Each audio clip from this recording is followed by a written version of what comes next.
Life. We can either be bystanders or creators. Now is the time to awaken to your divine identity and the power of the I Am within, to create a joyous and fulfilled life no matter what your circumstances are.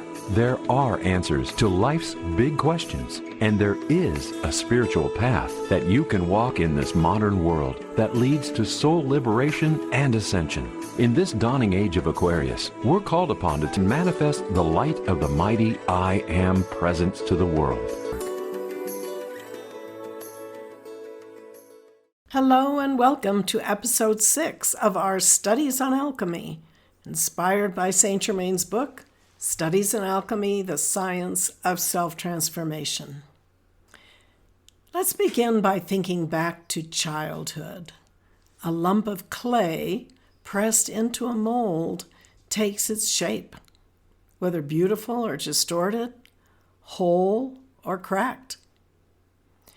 In much the same way, Saint Germain tells us the tender consciousness of a child is impressed upon by parents, culture, society, and circumstance. Some molds uplift, others deform.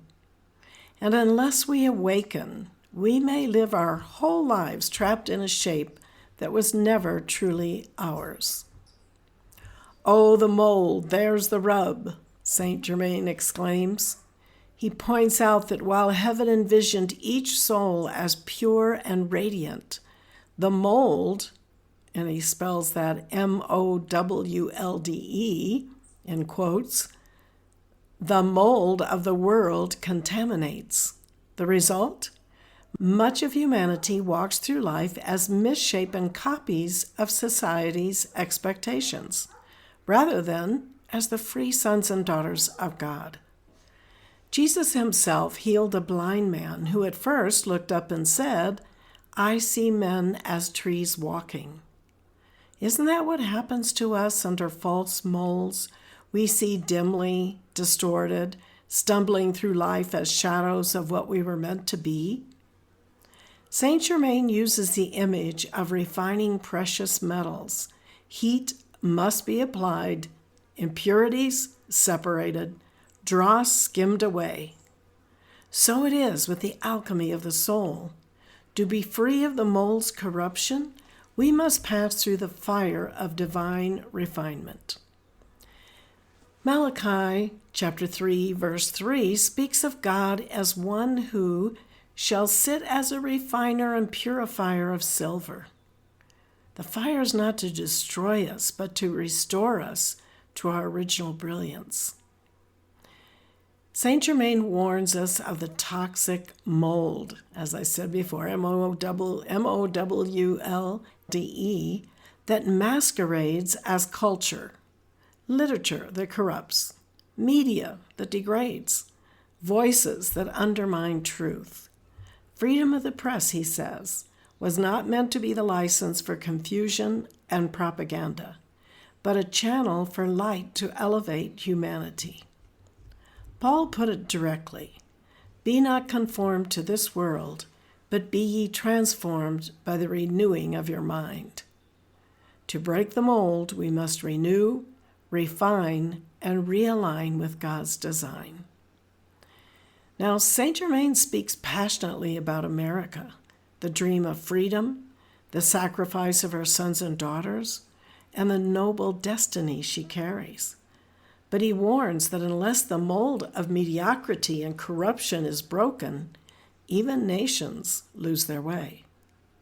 The mold shapes not only individuals but societies, and alchemy, rightly applied, is meant to transmute both.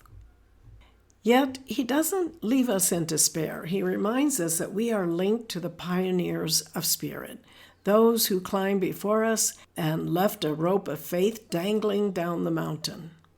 If we grasp it, we too can be fashioned in a purer mold, one made by God, not by man. Those linked to the lifeline of these spiritual pioneers are given greater guidance, for the elder brothers of the race lovingly extend to them the freedom of the ages as a gift of faith. And faith, as Hebrews 11:1 tells us, is the substance of things hoped for, the evidence of things not seen. It reshapes us according to heaven's pattern. What mold are you living in? Is it the mold of culture, fear, or compromise? Or is it the mold of your divine design? Saint Germain urges us to break free of the false molds, to step into the refiner's fire, and to let God remold us in the image of freedom, purpose, and radiant light. Because the world doesn't need more conformists. It needs alchemists of the Spirit, those willing to be reshaped into their true, eternal pattern. Thank you for joining us today. And if you enjoyed this message, please subscribe and share. Until next time, be blessed and keep shining your light.